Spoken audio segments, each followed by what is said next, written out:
नमस्कार मंडळी, तर स्वागत आहे तुमचं आजच्या व्हिडिओमध्ये. तर बघा मी काय करायला, आमची बेडरूम आहे सगळ्यात पाठीमागं. आमच्या 3 रूम आहेत, त्या सगळ्यात पाठीमागं आमची बेडरूम आहे. तर तिथं मी बसले. ते सहसा मी दुपारी तिथं बसत नाही, पण आज आमच्या नवरदेवाला सुट्टी आहे. मग ती बसली तिथं अंथरून टाकून, मग मी पण त्यांच्यापाशी येऊन बसले. तर बघा इथं आमच्याशी पत्रे आहेत आणि ह्या पत्र्याला उजेडाचं पत्र असं टाकलेलं आहे, तुम्हाला दिसायला आहे.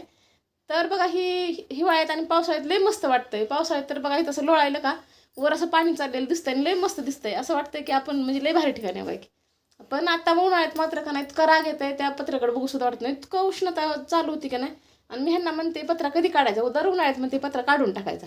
तर मला हे काय म्हणतात माहीत आहे का, काढू पुढच्या उन्हाळ्यात असंच म्हणतात.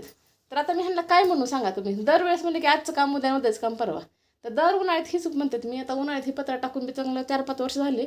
आता थोडा पत्रा पण खराब झाला आहे, पण लय गरम होले. फॅन नीट करायला टाकलेला आहे आणि पत्रे जरा खालीच आहे तर त्याच्यामुळे जास्त गरम होईल. तर तुमच्या इथलं वातावरण कसं आहे, असं आमच्यातलं आमच्यासारखं आहे का, तुमचे नवरदेव कसं करतात हे पण कमेंटमध्ये नक्की सांगा. तुम्ही पण ह्यांच्यासारखं कारण सांगून आजचं उद्या म्हणता हे पण सांगा. तर चला पुन्हा भेटू पुढील व्हिडिओमध्ये. तोपर्यंत श्री स्वामी समर्थ.